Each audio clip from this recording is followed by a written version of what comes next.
Volatility.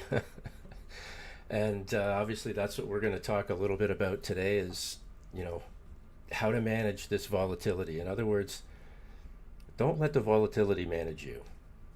You manage it. And that's where we're going to spend a little bit of time. We're going to take this, your usual questions and tickers and all of that stuff, and we'll look at course crypto, stocks, commodities, whatever we can put on a chart, we're going to look at it. So special shout out today again to our friends at FEG Token, fegtoken.com and smartdefi.com. If you're wanting to familiarize yourself with real world assets and tokenization, I suggest you take a run over to smartdefi.com as well. And of course, our exchange partner, BYDFi. And we're going to be giving away some trading bonuses again today to those that are registered with our link. And if you're not on BYDFi, it's a super slick exchange. It's very easy to manage, and it's an email only sign up. And you can find the link in our Twitter post. You can find it on my X profile or on my YouTube page at Blunthouse TA, where you can find all of these streams. So let's get at it. What I'm showing you here today is this is just a simple candlestick chart, right, of Ethereum.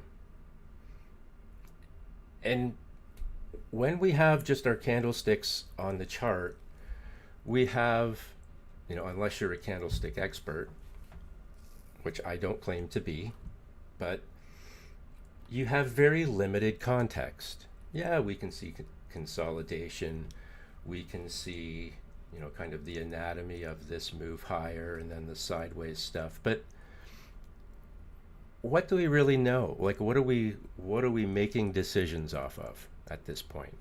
And that's where technical analysis becomes incredibly useful, is putting context around what you're trading.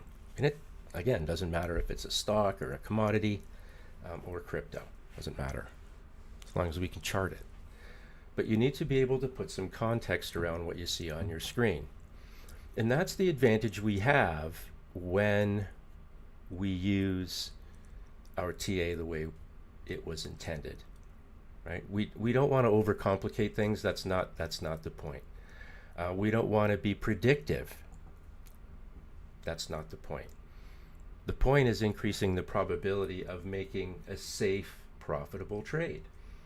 And if we want to start to put some context around what we see on our screen, the simplest thing that we're going to do is just throw on our volume profile. And that's the volume profile that you would find in your indicators, and it's available to everyone.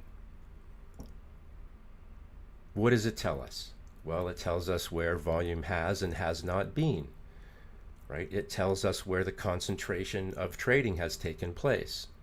And when you're outside of those areas, you're susceptible to being drawn back to places of normalcy. And when simply referring to the volume profile on this daily ETH chart, where's the normalcy, quote unquote? Well, here's the upper value range, which means anything above it is maybe a bit of a premium. Then you have your point of control, that thin red line, which is averaging concentration of volume, where buyers and sellers have shaken hands in the past. And then, of course, you have down here the lower value range and this big gap. And when you see these gaps, that's where price can jump in and out real quick. And on all time frames. And that's one of the things I like to do as a trader, is trade in and out of those gaps.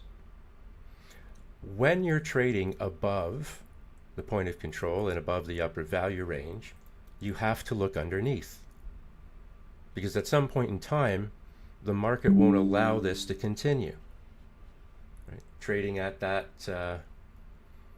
level, at a somewhat of a premium. So the volume profile starts to show you where trading hasn't been and it has been, because we know from studying our charts in past history that price can drop quickly or increase quickly when it goes in and out of these gappy areas. So now we have a little bit more context on our chart. right? It's kind of showing us areas of opportunity as traders.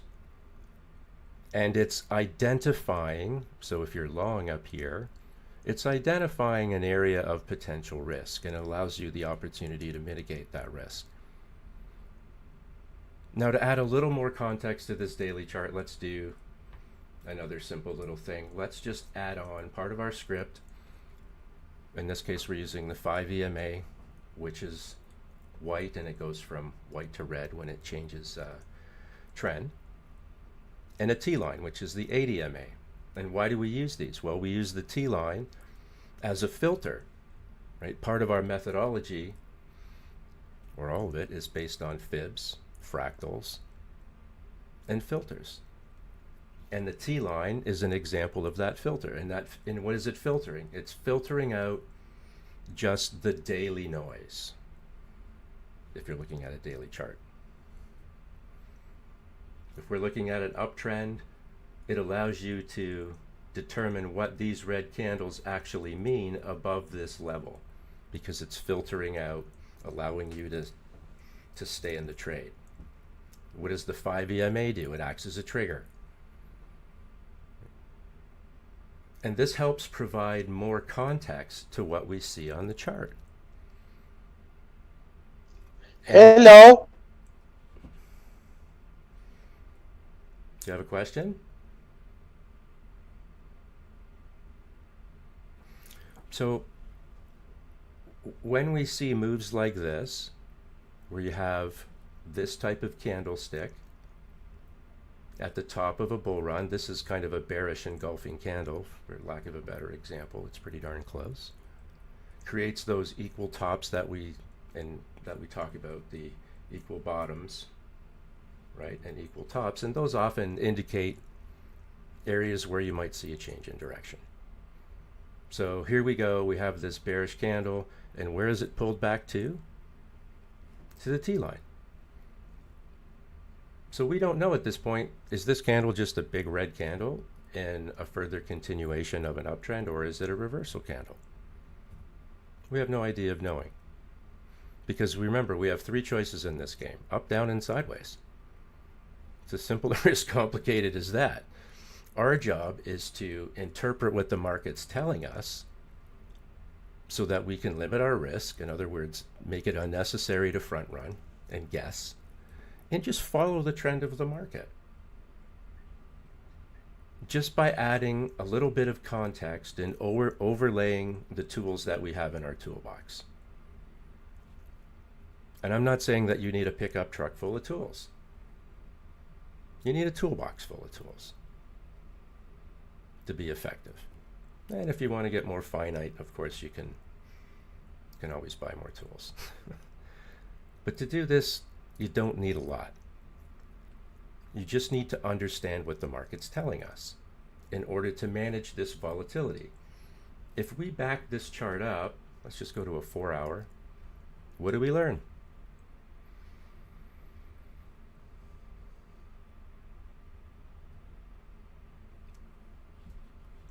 We see the upper value range on the 4-hour ETH chart, and we see 2 equal tops. And again, they're not always going to be to the penny. More often than not, they won't be. Let's not pin the tail on the donkey. We just want to get you close. You have these 2 equal tops, or points in price, at the upper value range. Okay. Those are areas where you're probably going to see action happen. And it's just basically telling us, theory, is that, oh, you know what, I didn't sell up here. Next time it gets up there, I'm going to take some money off. And that could be what's happening. It doesn't really matter. Our job is just to monetize the chart as we see it. So this is a pretty big dagger on the 4 hours. So if we back this up a little bit on the 1 hour, we're going to see again these areas of equal tops right at a point of control. This is why I encourage you to use the volume profile. It's going to give you a series of clues on what might be happening next. And what do you notice in these two candles up here again? Big impulse up creates these equal tops, and then the selling starts. Just pay attention to those things. And of course, your 5 EMA goes from white to red. Obviously, you can see the candles, and then you've got all this divergence that opens up, and that expresses momentum, right, to the downside, shown by these candles. What do you see in here? The volume gap that we showed earlier, or an example of. Textbook example of what happens when price falls into a volume gap. It drops hard. And where does it go? It's going to drop until it finds a place where it can sit down and rest. A bench where buyers and sellers have shaken hands in the past. And then it'll figure out, is it too tired and fall even further? Or does it try and rebound? But it came down to a logical place. And this is why we use fractal analysis, right? We start with the daily. We can obviously see what's going on. We know the T-line is 4460, and that's a level that you probably don't want to lose. So as we start to back up our charts, go to the 4-hour.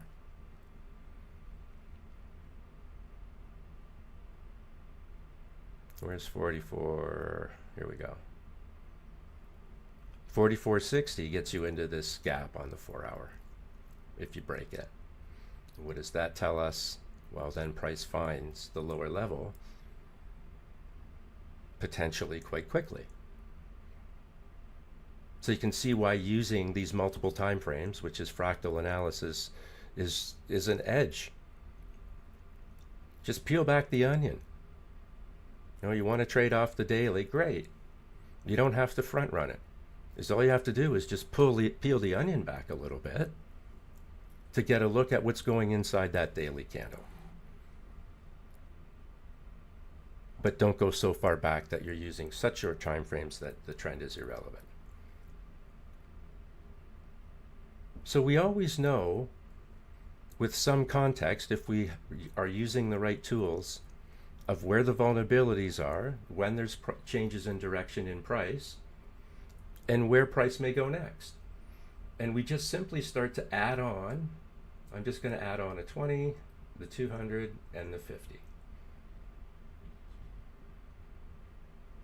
So this big dagger broke the 20 like it wasn't even there and rests on the point of control. What do you think it's looking for next? Break one level, find the next. We'll probably look for the 50 on the 4-hour. And because this wasn't the first touch of the 20, here's your breakout down here, touch here, touch here, touch here. It went through that quite quickly. Again, every time you touch it, you increase the probability of a failure. Well, with a candle like this, it doesn't stand a chance.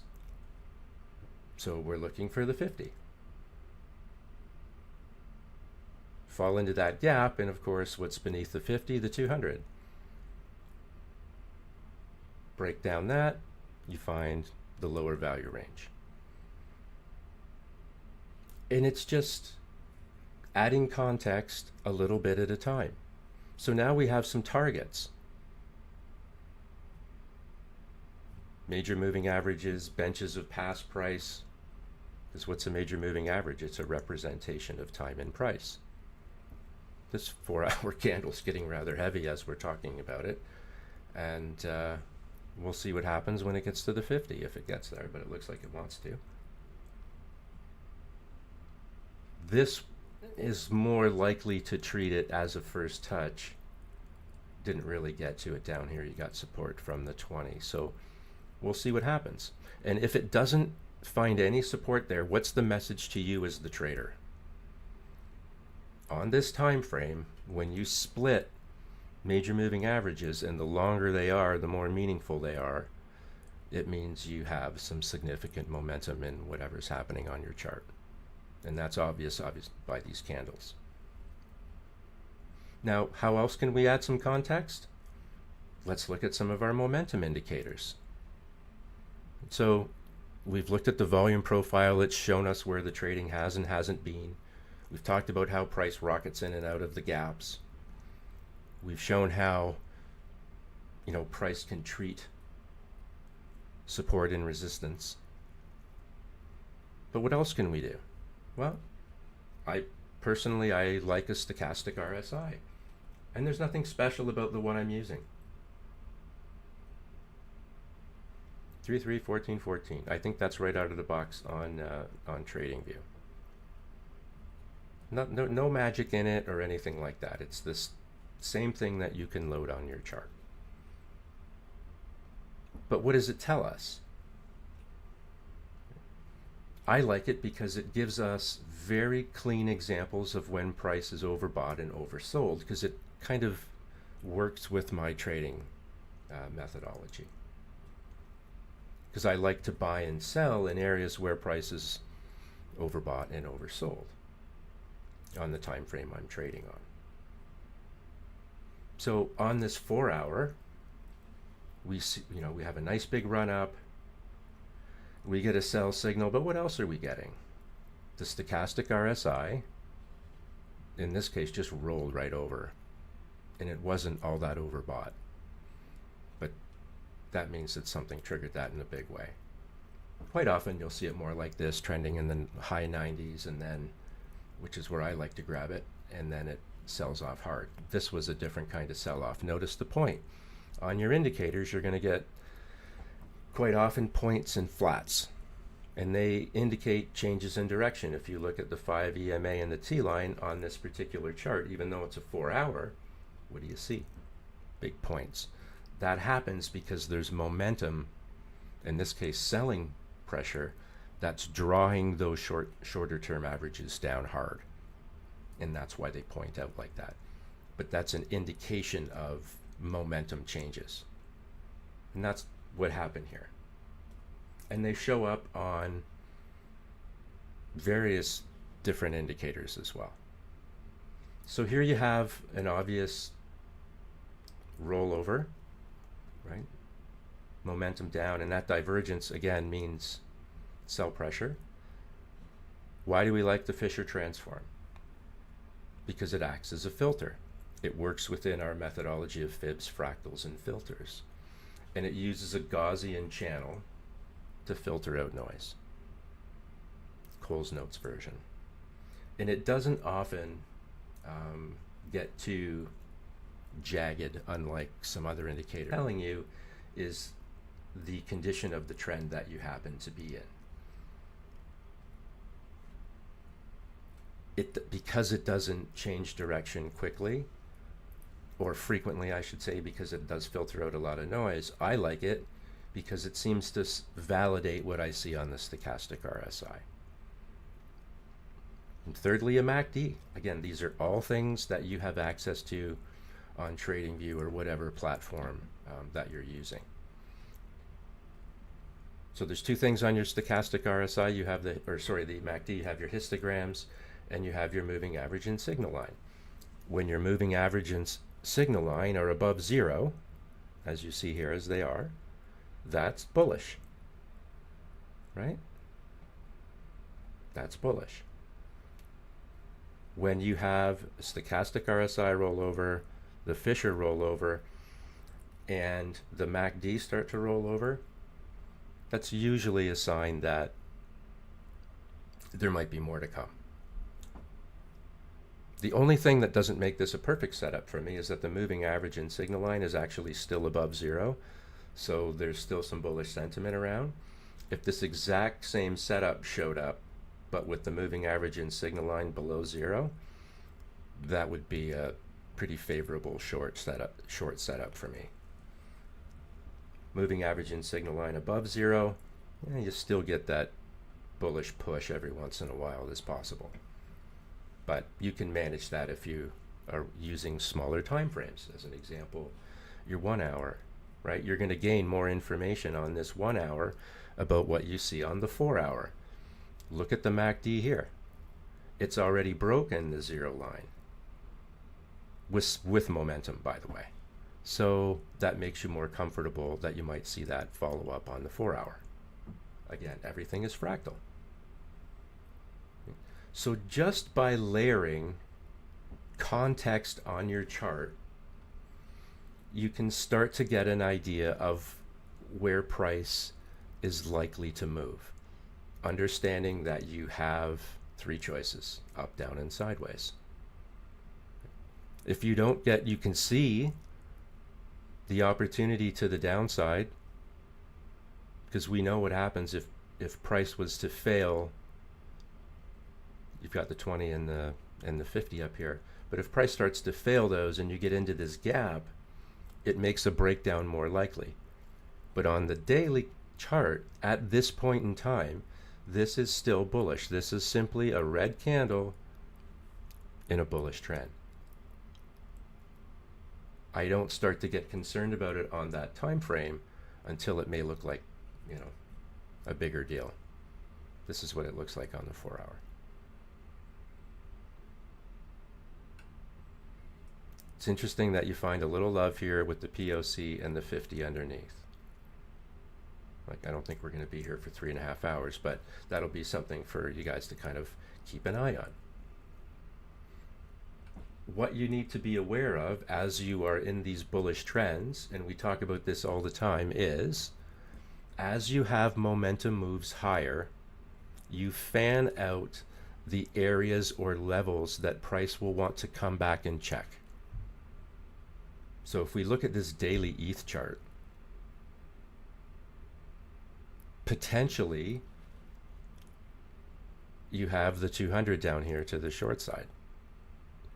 Now, is it completely normal for price to come back and check the 200 MA? Absolutely it is. But it's way down at 3,000, and that feels crazy. So what you're more likely to see is an element of where time and price come together, and they will often meet in those areas of where past price has been. So when I point down here to the 200, I'm just identifying the average, because there's still time in price to come where this will all sort of average out. But quite often where that happens is where it's been before, or where there's a shelf and things like that. Now, Bitcoin is also interesting, because if we remove, again, let's take away the context, whoops, and just look at our candles.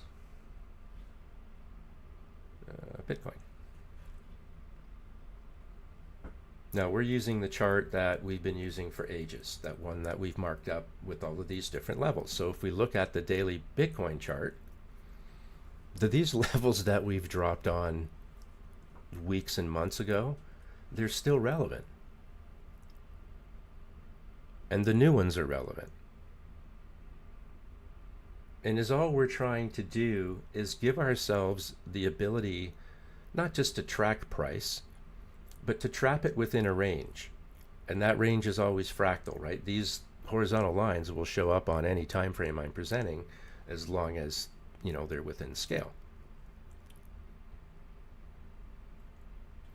Notice this level at 120. There was nothing scientific when we dropped it here.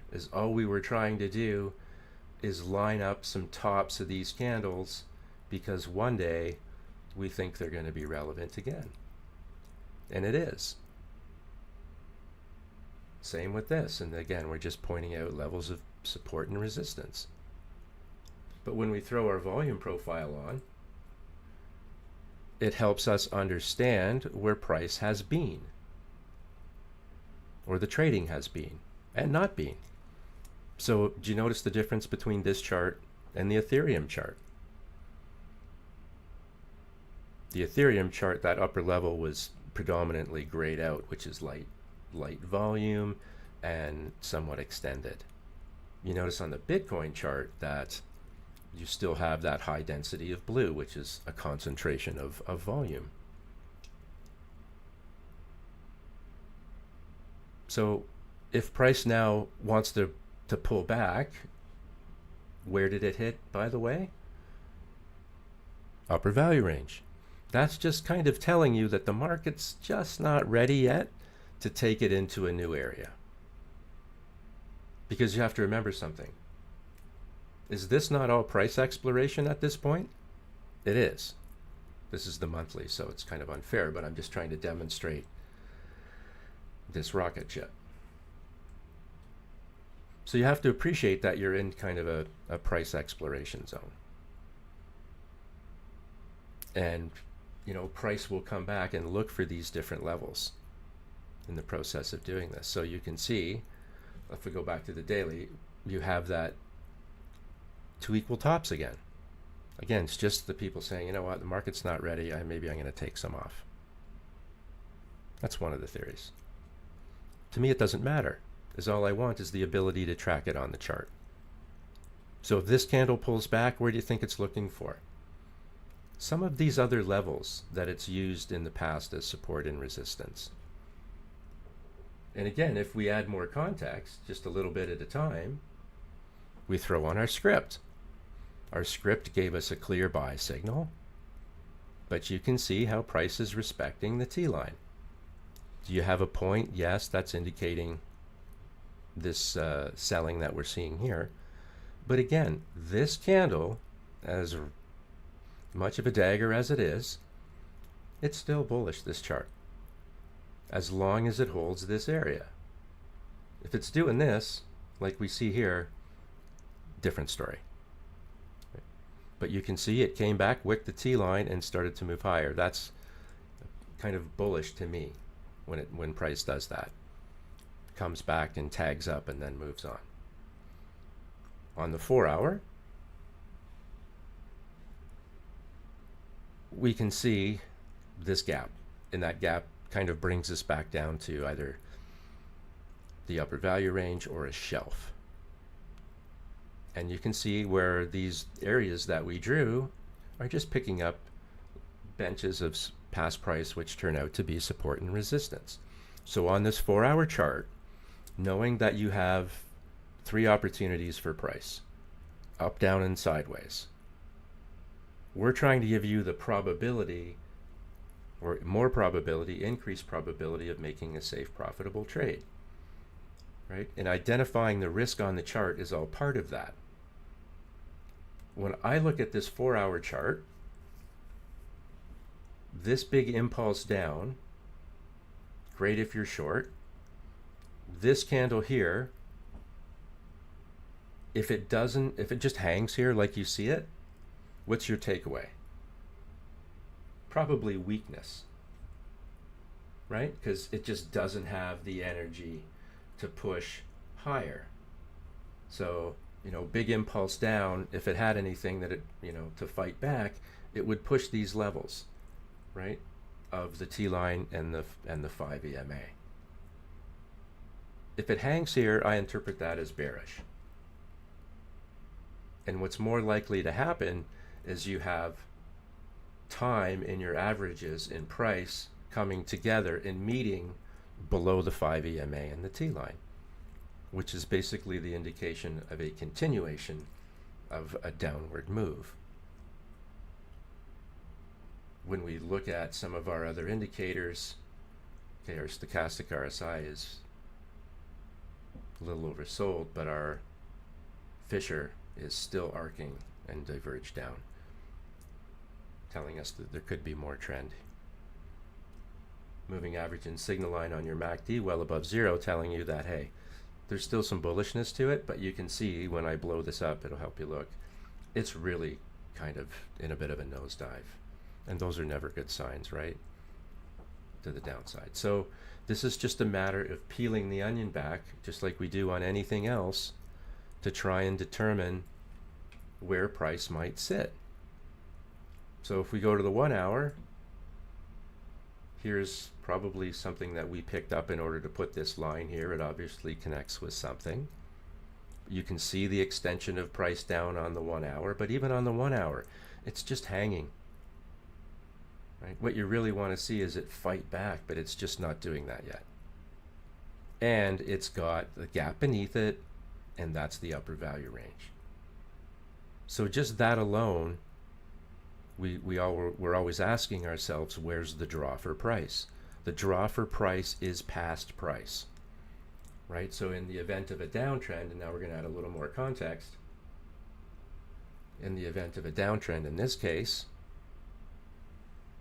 current price is looking for past. Here you go, you broke the 20 and the 50 and your 5 EMA and T line all in 1 hour candle, automatically triggering a sell signal, and then boom, price capitulates.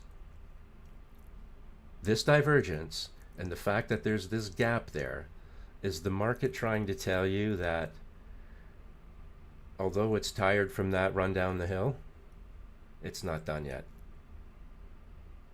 It's got to wait for time and price to come together. If it was bullish, it would be challenging these levels, and then, we would have a decision to make as it gets to the 5 EMA and the T line. Because what it could just be is big impulse down, a retrace back to the respectable level, so down, retrace up, and then the downtrend continues, taking out the previous wave's low. Falling into this gap, and then finding, lo and behold, the 200 on the 1 hour, which is the 120 level that we showed on the daily, right in here. Right? So you'd have to break the T line on the daily to make it down there. And again, it's just trying to add context to what you're trading each and every time. And it doesn't take a lot to do it. Let's just do the same here with XRP. Let's just remove, we'll leave the volume profile up. What's going on? If we look at the candlesticks, we're just like, okay, doesn't tell us a ton. Obviously this level that we dropped on before, simply connecting past price has been relevant. We connect as soon as we can find that first area, and look how true it's been thus far. So without anything else on the chart, we can see that we have a problem with the point of control. Right? Every time we get into that area, it seems to want to pull back. And that's just telling you that it's just not ready to take the next step yet. But it's pulling back to levels that you've been able to identify. Again, we're starting with the daily, and then we're going to work backwards from a fractal perspective and open up these candles one at a time.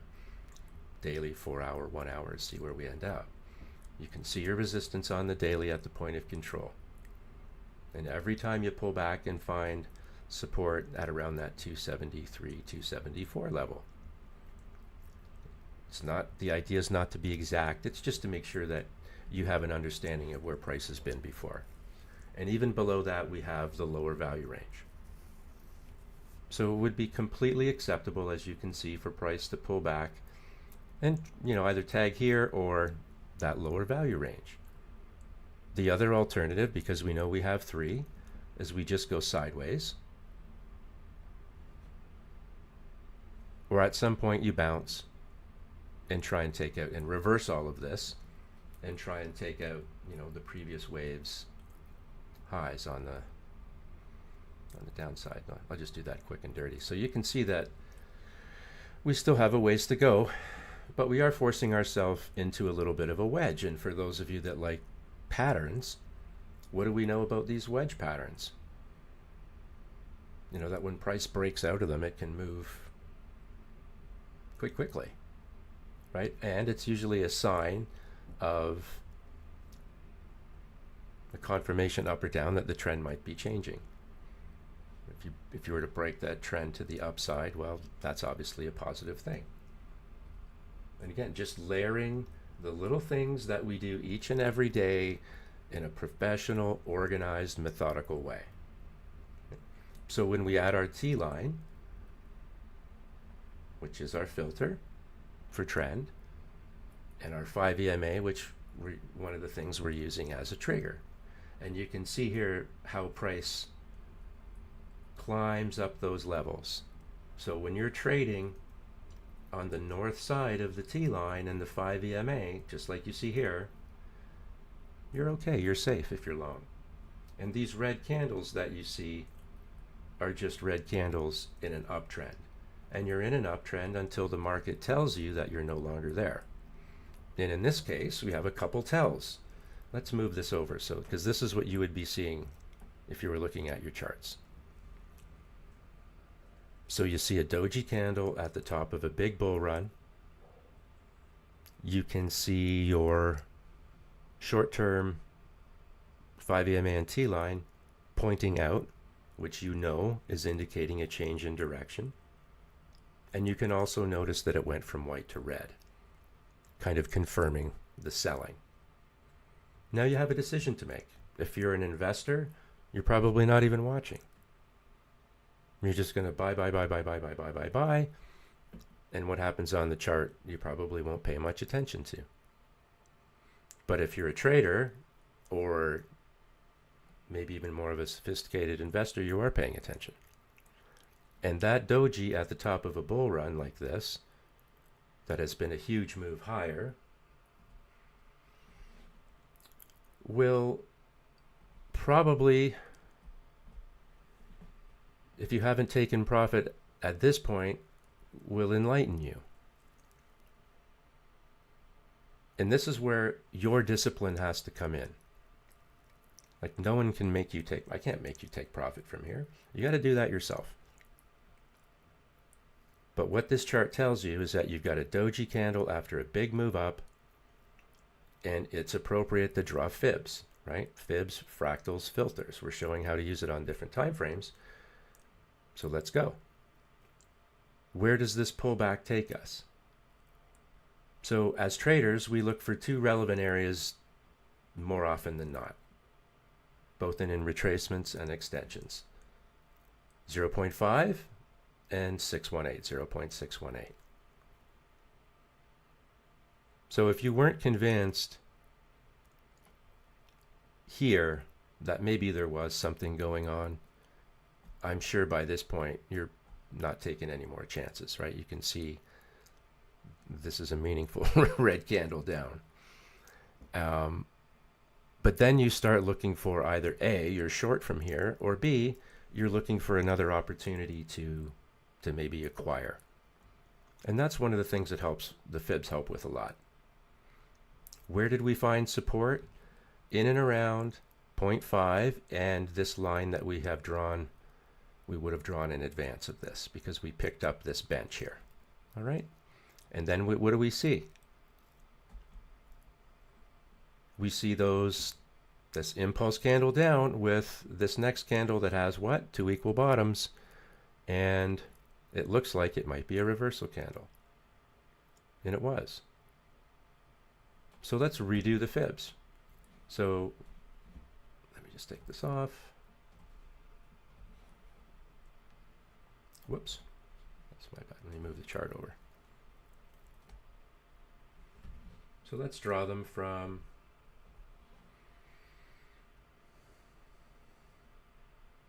down here to up here. So we're just kind of picking up this next wave. And what happened? You blew through everything. Absolutely everything. Because what happened up here? If I take this off, you'll see it better. This is all gap. So price essentially fell into the gap, bounced and returned back into it. So not every time, the takeaway is not every time you go to venture into it to the upside or the downside, does it A, make it all the way through, or it still runs the risk that you can reverse. So, this is nothing certain about this. It's like being a weatherman, right? When the conditions change, so does the forecast. And you have to be prepared to change at any point in time.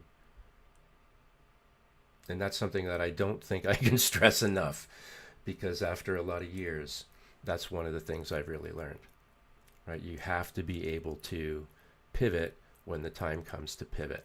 And sometimes time is not your friend, especially if you're leverage trading. I would anticipate that we come back to do what we've always done and take a peek at this area down here. What's the message if it breaks down as the trader? probably more significant downside to come. But you have to like this area being at 50% on your fib retracement. So it's a lot of people believe that the fibs are somewhat psychological. And if that's the case, that's telling you that, hey, people don't really want to break this level.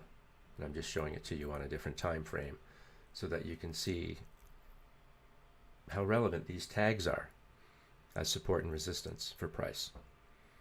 Because when you see this 4-hour chart, it's pretty meaningful. If price would pull back after looking at this time frame and start to break down, you'd be like, okay, we're now into another range, right? Yes, we're tracking price, and we've trapped it within a range, but it's breaking that range and potentially forming another one. You can see the snapback that you hope for. That's a gap, right? So you would hope that price had enough energy and enough momentum to push itself off an area of support through this gap up to at least challenge the 5 EMA and or the T line. And actually, when you look at this chart, you can see on XRP, this is a structural level now. So it has to break through. And if it's hard to see based on where you're watching this from, this is what I'm talking about. Kind of in here. Right, so you've got in this price tagging all these areas in through here, so we can mess with it a little bit, but you get the point. So this is also structural resistance now on this time frame.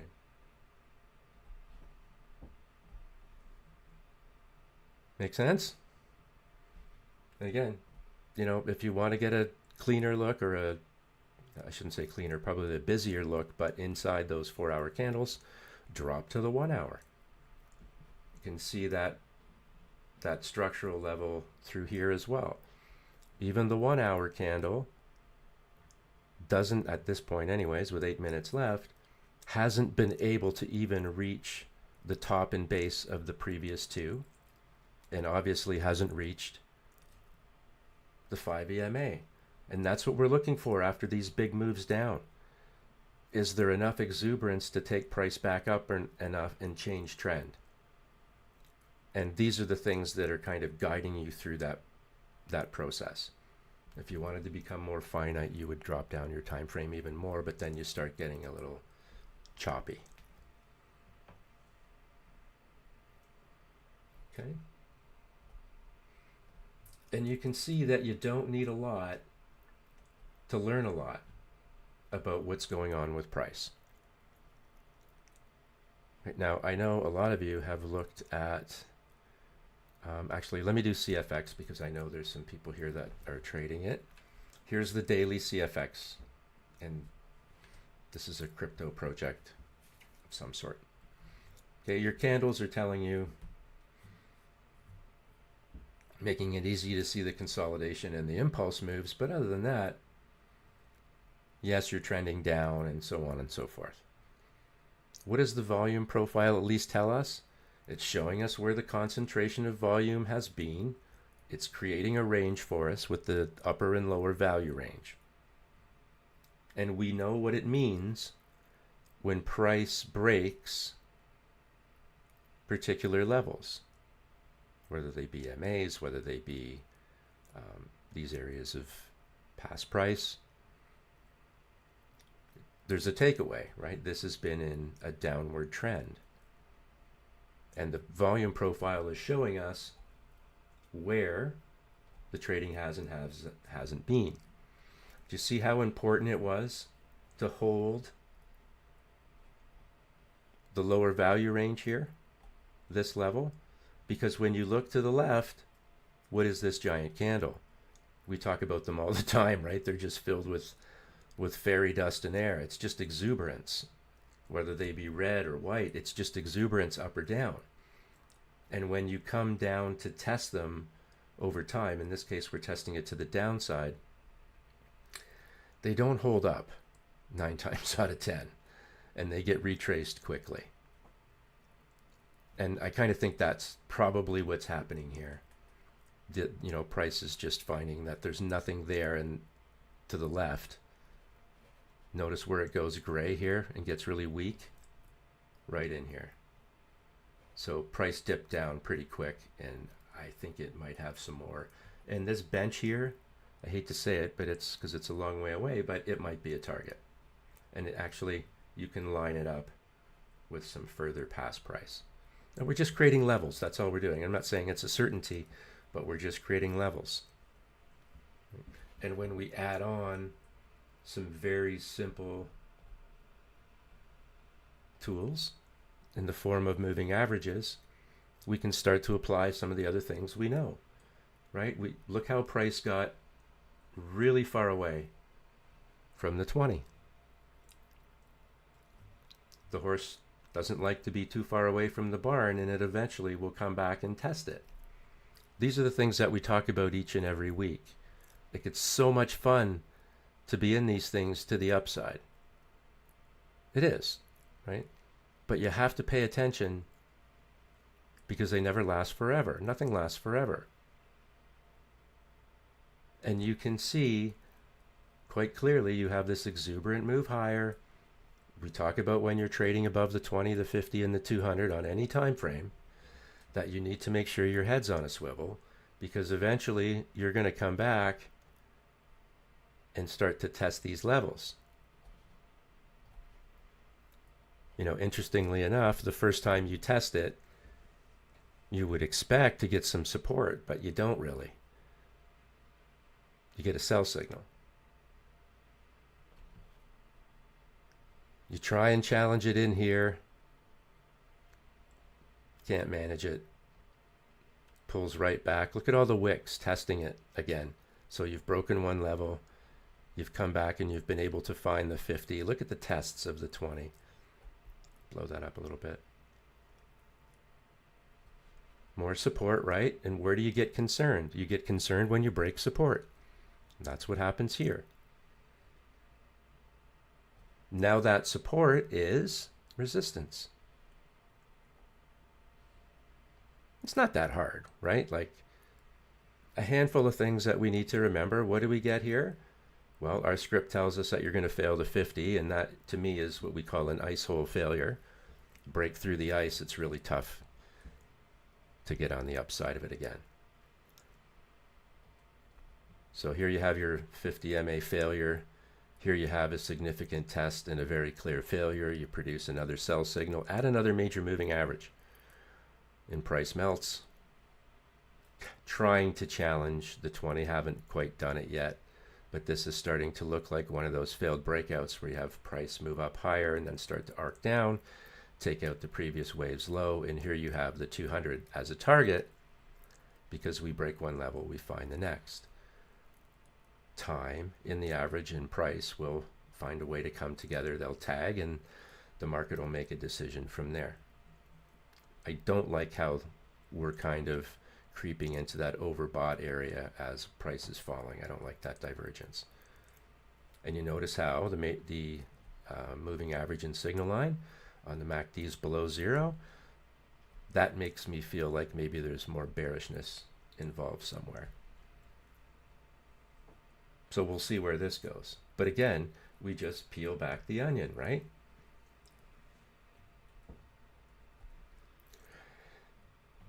That gap was created by this move down. So when I tell you, before I started showing you the volume profile, I would always talk about how these candles are filled with fairy dust and air, and they don't hold anything, up or down, typically. The volume profile gives you a visual representation of how significant and how much fairy dust and air is actually in those candles, giving you a visual clue. This will come back at some point in time and pay you, because you'll be aware of it to the upside when the time comes. But understand what created it. It created it because these candles are just exuberant impulse candles down that don't have any substance to them. If they were green, it would be the same thing. just exuberant candles to the upside, but they're filled with nothing. When you get the steady move up, move up, slight retracement, move up, slight retracement, move up, slight retracement, you don't get the gappiness in the volume profile. It's when you see this kind of stuff. But for you as a trader, it creates opportunity for you. So if you've been looking at this, you're hoping, right, that price breaks through at some point this lower value range on the 4-hour CFX and gets into that gap and starts to shoot for the 200. That's the upside. The other opportunity is that it just continues to chatter or break down and look for a target to the downside, which would be the 200. Up, down, and sideways, those are your three choices. And again, there's your hourly. This candle, oh, now we just got another candle. This one is just not showing us that it wants to move higher.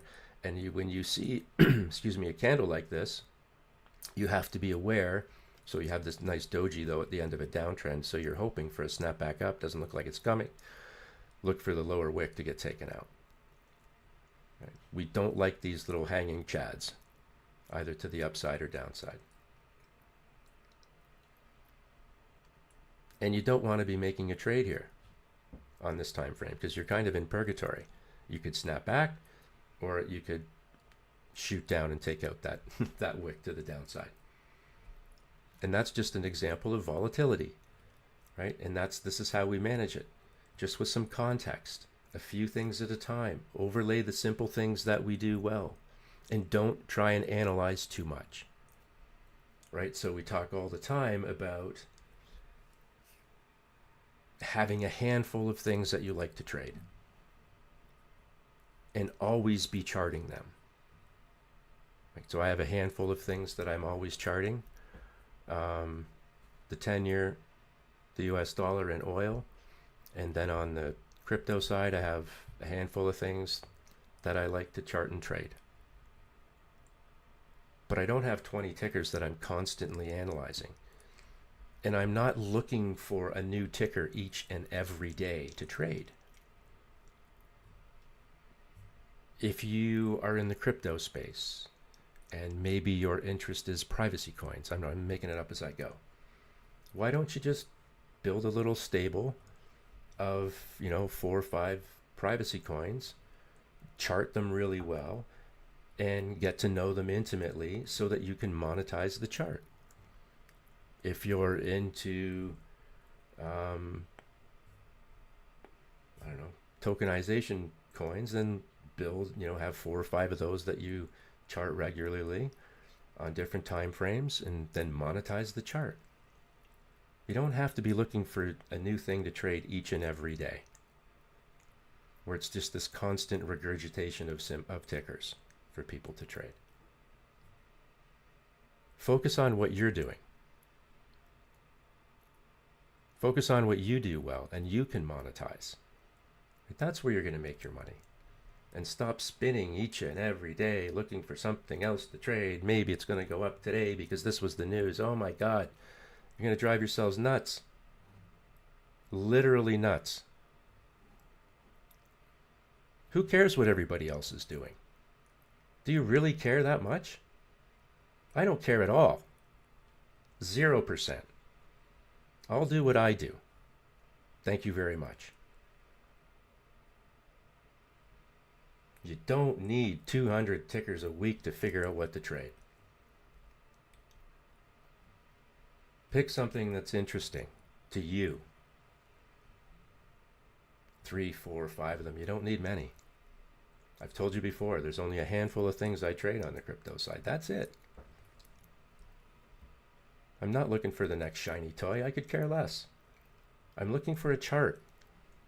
I have no emotional attachment whatsoever to the things that are on the chart. 0. It's just a chart. That's all it is. And speaking of just a chart, this is Aster. Whatever Aster is, I don't know if it's a platform or what, I don't know. Right? You guys know more than I do. but it's obviously a newer issue. It's a newer asset, so there's not a lot of data. So what you have to do in order to trade things like this efficiently is obviously just to back up your time frames until you can start to get a read on them as a trader. And I'll just take you to the 1 hour, which still isn't a lot. What do we know? We have consolidation in here. So we have sideways trading. We're picking up resistance at the upper value range, telling us what? That no one's quite ready yet to trade it meaningfully above 215. And as all that's happening is that you're kind of ranging between the upper and lower value range, which I guess when you think about it, kind of makes sense. As the market tries to figure out what its value is, it's going to chatter for a while. Like, makes perfect sense. And then is all you're left to do is pick your spot. Now this is the 1 hour, so it's going to look a little busy. We'll shorten it up to the 4 hour, which is great because we have price action right at the 20 MA. If we bounce here, you start looking to take out previous waves high. If you fail the 20, you start looking for the next level down, which is the 50 MA. You pick up a 1 hour sell signal. What's your next target? Probably the 50. What do you want to happen? If you're short, you want it to break the 50, head to the 200, and fall into this gap. So even though this is a relatively new issue and a new asset, you can still trade it. You just have to, have an appreciation that you don't have a lot of data. But the takeaway is that it doesn't matter using the methodology that we use. Once you've dropped a time frame down enough that you can create a range and you can start to see price action at particular levels like we talk about every week, it's very tradable. Right? Something like this will probably break out or break down in a big way coming out of the consolidation here. But you can see quite clearly on the 1 hour that it is ranging until it figures out what to do next. But let the market come to you. You don't want to chase these things because usually they turn around and run you over when you overcommit and things like that. So is it tradable? Yes. Just have an appreciation that there is not a ton of data there for you to look at. This is another example of oil, right? We're going to hit commodities here for 1 second. I'm going to take the volume profile off because it doesn't like it on the daily. Now this is the same chart that we've used since the beginning of time. Same chart. There's the weekly. It's a little easier to look at. The methodology that we used on oil and we use on everything else is proof that what we're talking about has legs. We are literally interpreting the language of the market. All I know is that the probability of this being some sort of a top on this weekly chart where I see a candle like this, the probability of it being a top is pretty high. So when you start to think of, okay, what does a pullback look like? Well, we know that pullbacks are it's kind of the process of price looking for the next level. And when it meets that level, it may bounce or has the probability of first touch bounces. But when they break, they break significantly. And what makes a trend? A lot of time. Right? Here's a weekly chart. We've shown it a million times. Long-term price, long-term averages on long-term charts show you trend, either support of a trend or a break of a trend. And this is the 1,000-day moving average on a weekly chart and the 20-day moving average on a weekly chart. So they're basically decades plus of price history. And you can see how important it is to price to hold it. And you can see how difficult it is to break it. We know this. So if we break down from here, if we're making that assumption, or at least I did, whereas everyone else is like, no, oil's going to be $100 in the next couple days. I don't see that. I never saw that. Because we know how price reacts. If this is a breakdown, we start to make these assumptions that current price revisits past and so on and so forth. The first thing you're looking for is the 20 and the 50 MA at $80. That's a target. And if you don't hold that level and you fail it and you start looking for the lower levels, well, lo and behold, that's one of those decades-long price lines that you could come back to. So the process becomes, all right, 3 options, up, down, and sideways. Up is obvious. You notice how this is a structural level where oil failed? Right in here on the weekly. But if you were looking to the upside, you'd be looking to take out the structural level and then chip away at here. Didn't feel likely. Not with this. So the other option is sideways. Well, you don't feel too confident that you're going to get sideways when you see this kind of divergence to the downside with the point and the red and the doji. So you start thinking that maybe the downside is more likely. Okay. There we go. We found the 20. Now we're producing a sell signal on the same time frame. So we've broken one level. And what did we do? We found the next. We broke that level. What happened? We found the next. This wasn't that difficult. But the target of 61.66 is just simply because you have this past price that we've always kind of shown here. Where is it? Right here. We've shown this so many times, and we're showing it because of these double bottoms that we talk about, right, that are often reversing price.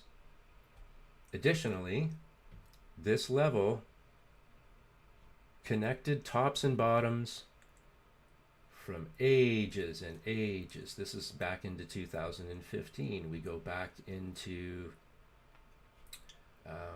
2006 on the weekly chart. So there's lots of past price there. This is the perfect example of just using the simple tools in understanding the language of the market to help us follow, not front run, but follow where price is likely to go.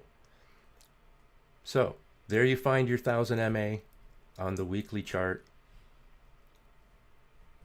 But what? But this is all diverged open still, telling you the downtrend is still intact. Get a slight reversal that gets resisted where? At the 20 MA and essentially the 50 MA. And are these first touches? Yeah.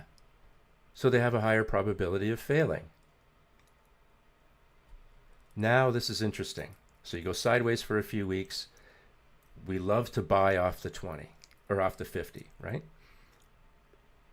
You get both of those opportunities here.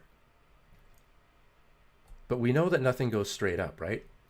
The market has a series of ebbs and flows. Here's a move up, here's a move down, here's a move up, and so on and so on.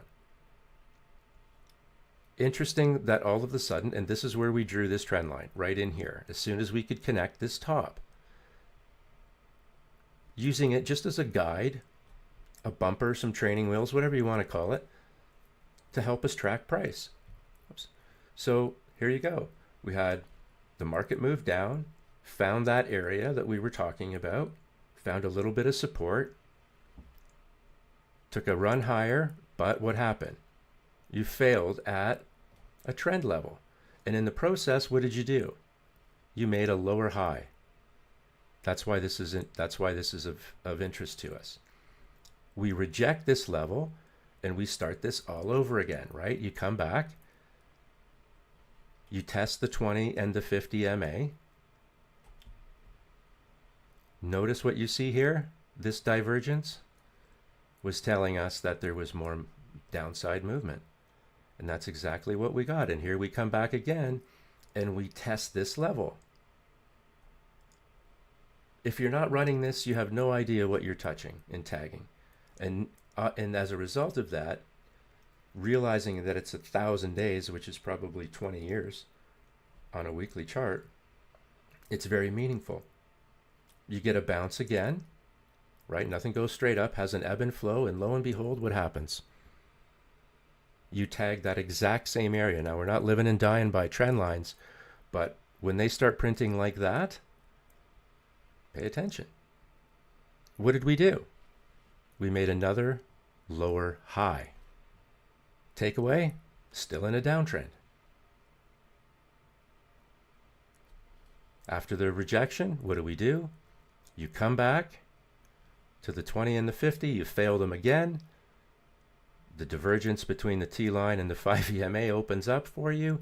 You get another red candle, this time breaking the 200, which is our most basic bull bear indicator. Come back down to this 72 level that it seems to like, where your 1000 MA hangs around. What's this? Just a green candle in a downtrend. Green candle in a downtrend. Red candle in an uptrend. That's all this is. And look where you're closing, below the T line and below the 5 EMA. This candle wicks through everything and completely retraces and closes well below the 5 EMA. What do again? You come back and tag 1,000 days. But this divergence that we talk about, like, this is simple stuff, right? Like, when you see this, you know you're safe to the downside. It doesn't matter the time frame because everything's fractal. Here you come back, impulse down, a little test of the 5 EMA.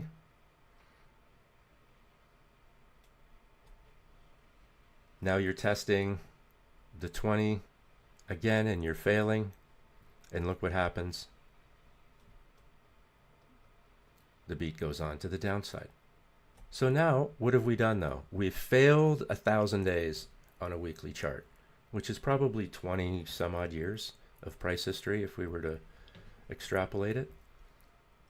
Is there not a message in there for anybody when you fail that type of past price? Anybody think that's important? I do. But now what's happened? We've essentially failed everything but one, and that's the 500. But because this one's, here's another example. What do you see here? Top of a bull run, you see this big doji, and what does it wick and get scared of at first touch? The 200 MA weekly. And we know the 200 is our most basic bull bear indicator, and when you get a candle like that on a weekly, guess what? More problems. Another lower high. Fail the 200 and it just capitulates once again. Drops the 50, drops the 20. Divergence opens up to the downside, and guess who you find? Last but not least, the 500 MA weekly. You came back all the way to tag. Now if we fast forward to today and we go to the monthly chart, I'm just going to take off. Where do I feel that price is what's left?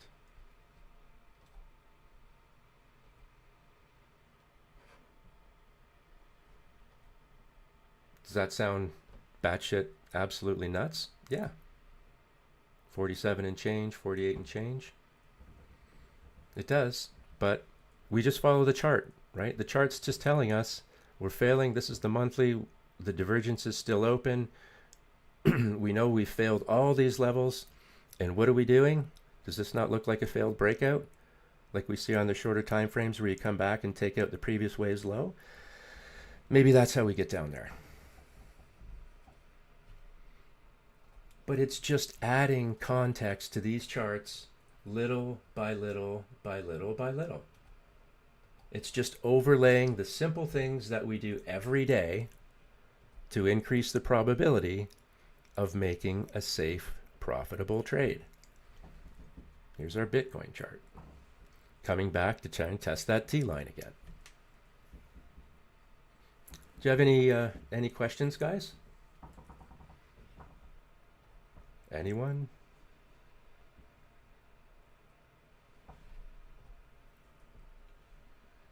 Five, four, three, two, one. If we look at, let's look at Apple having a saggy day. A little sideways. Add a little. There's our T line. Still holding the T line. Still bullish, but getting rather toppy. Right? Come on, someone's got to have a question today.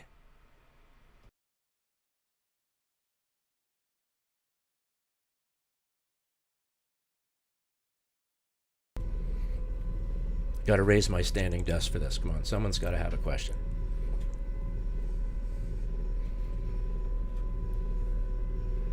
Let's look at Tesla while we go through this. What do we see? Nice big bull run. Divergence between the T line and the 5 EMA. And as long as that's there, even with those big red candles, you still have a bullish trend. And I think what's happening with a lot of people, a lot of especially new traders,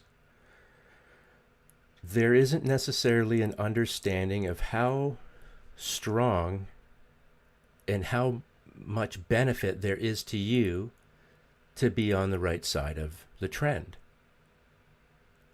And that in a market that's volatile, where price bops around all over the place all the time, which can make some people feel like they're losing their minds, you have to block out the noise. And what is the noise? The noise is stuff we talk about. It's the spaces we go into. It's the, chatting with like-minded people we always get is groupthink, which is great. It's wonderful to have friends, but critical thinking is also important, the ability to think for yourself. And one of the ways to do that is to simply have the tools and ability to understand the language of the market. So that big red candles on any time frame, if you're long, don't scare the pants off of you all the time. The trend is what's really important. Micro strategies. Another great example of something that's got a lot of volatility to it. I don't trade it, but if you did, it's, over the longer time frames, it actually doesn't look too terrible. There's not a lot of noise on it. Right? I like the ebbs and flows of the chart. This is a great example of consolidation that makes you feel you're wasting your time. I listen. I'm not a proponent of this business or what they do or anything like that. But as all I'm saying is, here's consolidation, and technically, when you break out quickly, and finally one day that happens, right? I look for moves off the 50. In this case, let's go back here because you've got the 50, the 20, and the 200. Always a great time to find a long when you're going to break that kind of resistance. And guess what shows up there? You have a nice buy signal. Our job's to monetize the chart. It's not to fall in love with what's on the chart. The only thing that I like on the chart is if I'm on the right side of the trade. I don't care what the asset is. I could care less. But what you see on these charts repeats time and time and time again, and that's your advantage. To understand that what you're seeing repeats for a reason. I believe it's the language of the market, right? Everything, if you believe math is a language, and everything that we do with our technicals is actually a derivative of mathematics, then this essentially is a language unto itself. And sometimes, here's another good one. This is what I want to show you. Here's all of your consolidation and then your breakout. The breakout is most likely to come when you're twisting the 20, the 50, the 200. It's ground sideways for so long that all of those things have an opportunity to come together, and they can last and twist for an extended period of time. But when they break out, boom, they explode. This is a great example of and B&B is really surprising, right? Like, it just continues to move higher. So, credit to them at Binance. But nice move off a consolidated level, and here all of your ranges spread out because this move's gone parabolic. The reason I'm showing you this is because one day it will slowly retrace. And if you're active in crypto, you probably have some, a little or a lot of this, and you'll have to try and determine at some point, hey, am I taking profits off here, or am I hanging on for the longer term run? But what just by looking at the daily is that when price does start to fade, look for it to come back and test the T line and the 5 EMA. And if it doesn't hold, it'll come back and test the 20, just like it's done in the past. When it does that, we have to determine, or price has to determine, the market does, is this just a retracement that's taking place in a larger uptrend, and then price, just like it did here, bounced and took out the previous wave's high? Or does it break down and start checking the levels to the beneath it? And this is just rewind play, rewind play, rewind play each and every time. You had to know in this Bitcoin run that the thing was super, super juiced, right? What do you think? 1, 2, like all of these candles all above the T line and the 5 EMA, that's pure exuberance, right? No checks, no retraces, nothing of the sort. The run was so hot, the wicks didn't even come back and test the 5. So you had to expect a big red candle at some point. The question is it a reversal or is it just a retrace? And that's a decision that you have to make each and every time. If we look at the Dow, I'm going to take the volume profile off because it won't like it. But this is the Dow. Dow Jones, are we trading above the 20, the 50, and the 200? Yes, and we have been for quite some time, just to give you an example of how long this stuff can go on. But you have to know, we trade what's in front of us, right? Is it a bullish chart? Yes. Do I think the stock market should be at these levels? No. But is it a bullish chart? Yes, and that's my job, to trade the chart.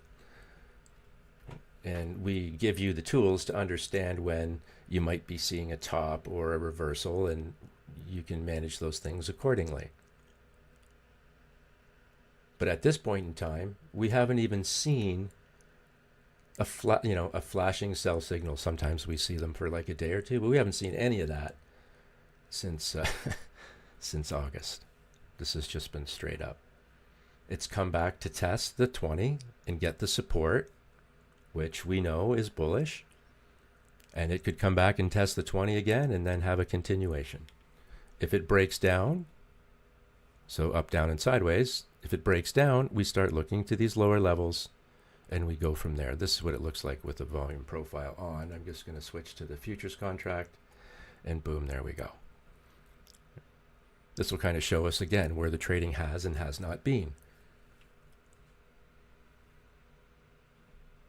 Just know that it's normal to come back and find the 200, right?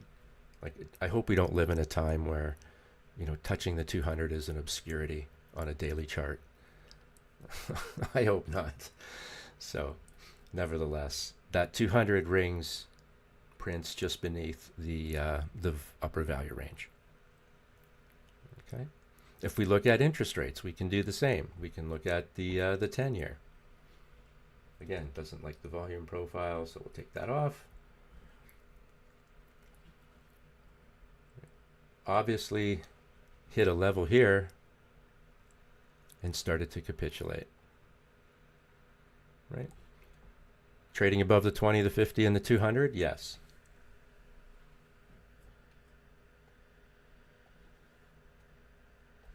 Does this look like kind of a top? Yeah. Right? And the point is, you don't have to be on the very second that price reverses, right? You know that. Like, it's okay if you're a little bit late, because that little bit late is just simply confirmation. It's just the insurance that you're paying to be on the right side. So here you see some resistance. Price starts to turn over. You're trading above the 20, the 50, and the 200. So that's already in your conscience that you're either going to look to fail or get some support. You fail. The divergence opens up. You get a sell signal. What are you looking for on the way down? The 50. There you go. Now you found it. Is that divergence still open? Yes. See how easy it is to get faked out? This could be Bitcoin. It doesn't really matter. Divergence never changed. That's just a green candle in a downtrend. Now you break the 50, and then you find the 200.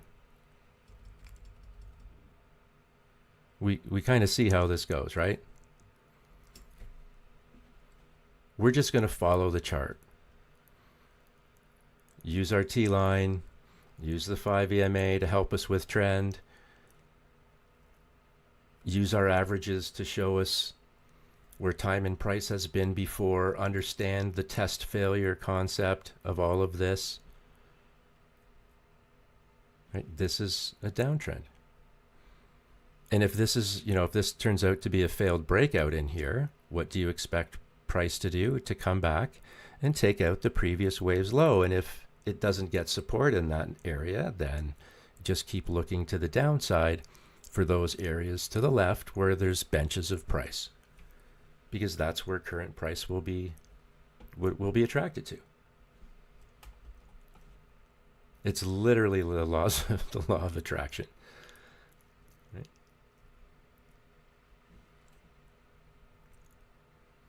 Let's look at gold quickly.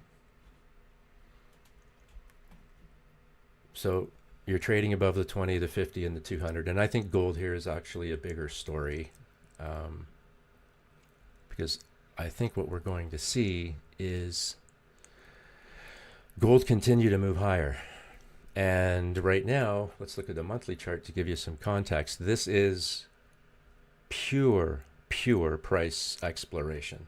This is a monthly chart of gold, and as all that's on the chart is our script and the 20, the 50, and the 200. This has been, for the last few years, an absolute runaway freight train. And whether it's gold, whether it's the 10-year, whether it's IBM or Bitcoin, notice how the rules that we apply to technicals are ring true. Right, so here this is a monthly chart, so there's a lot of time here. Little racing along, get a little pullback, tests the 20, gets support, fails again, this time comes back to the 50.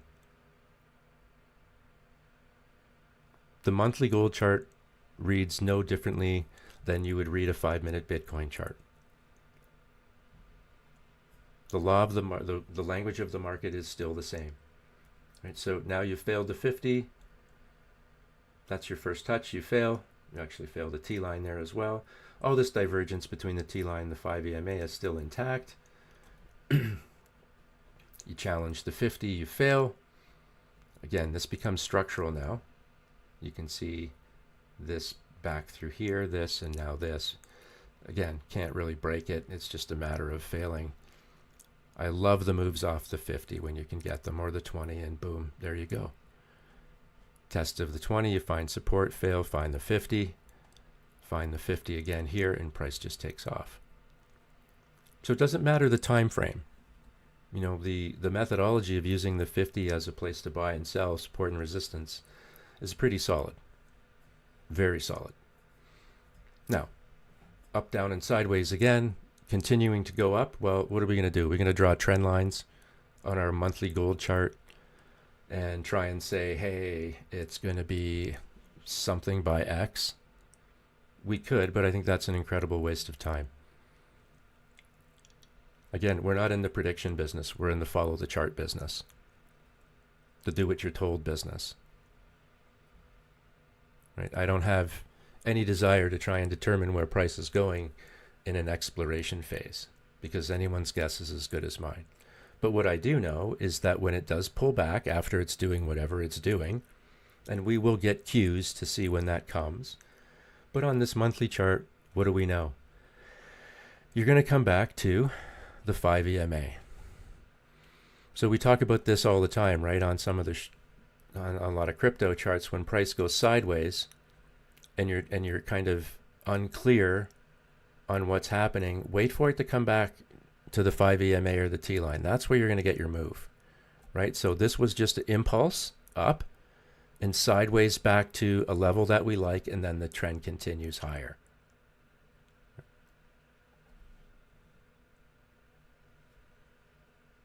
Is the horse a little far away from the barn? Yeah.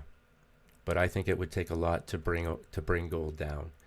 And the takeaway as a trader is that gold is a risk asset, and for some reason, there's a group of people that think it's a very risky environment.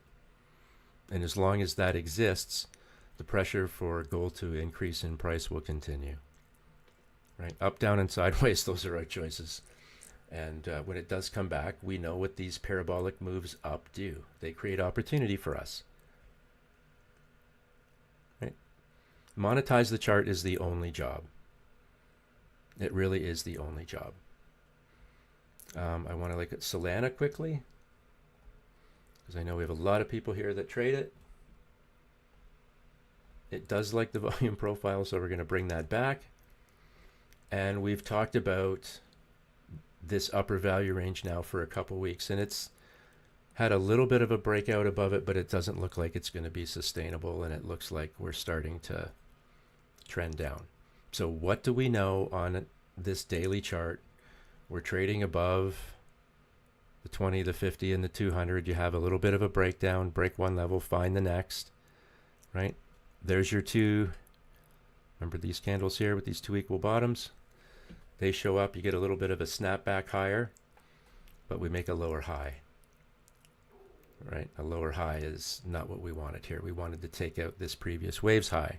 So that's an indication that this could be the start of a trend down. So you have your first wave down, your next wave up isn't a breakout, it's actually the failure of that. So this could be the retracement leg higher, and then you pull back and do this kind of thing all over again. But right now what you're looking to do is hold the 20. If you don't hold the 20, you know what happens. You'll find the 50, and in this case, the upper value range of the volume profile, both of which are a draw for price.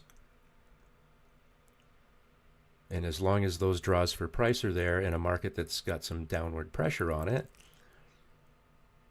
you can start to, even the point of control in the 200 is down there. Where did you get your tell on the 4 hour? Probably the 1 hour. It'll be a little choppier, but yeah, you can see how this upper value range on any time frame we look at is resistance. So what does that mean for you? That's opportunity, because you've created and identified a range within your technicals to trade. Now, whether you use, I actually do like to use the upper and lower value range as that trading range. Some may not. You may want to, use other levels, but I do like it. But we try and track and trap price, right? So we've we're tracking it very effectively. We can see where it likes support and where it finds resistance. And we've trapped it within a range. Right? So we've got this thing in a box, and now all you have to do is trade the pants off of it. Right? Identify those ranges on some of your smaller time frames if you're doing, shorter time frame trading, so that you have an idea on the shorter time frames of where you are on the larger ones. This 15 minutes classic, look at this failure of the 50 and the 20 with a big sell signal. That's what you would have been looking at. Right? Price finding resistance at the 20. There's your sell signal. This is the point of control that you've split through. Found the 200, broke it. Came back and retested. Took out the previous wave's low. Here's a failed breakout.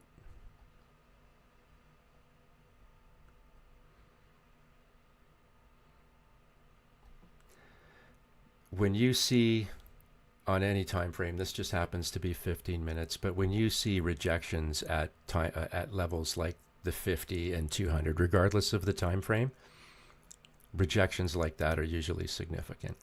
Now, if it was support at the 50 and the 200, it would be the same story, but in reverse. Price would probably bounce significantly. But failing these levels, like testing, and then no, not interested. Divergence opens up, and boom, here we are again. Looks like we're arcing over, looking to take out the previous wave's low. So I think you guys kind of see where this has gone. There's your FEG daily chart. This just happens to be the WEX. Is there a MEXC chart? Here we go. So 200, 50, and 20. And you've got them all coming together. Now, when I condense the chart like that, I know it looks really flat. And I kind of want it to look like that because I want you to understand this is what we want to see. Like this is what you really want to see. You want to start to see all of these major moving averages twist together. And eventually, and I know we showed it on the XRP chart, it felt like it, or it looked like it took an eternity. But ultimately, when it breaks out, once that, from those conditions, it's usually significant.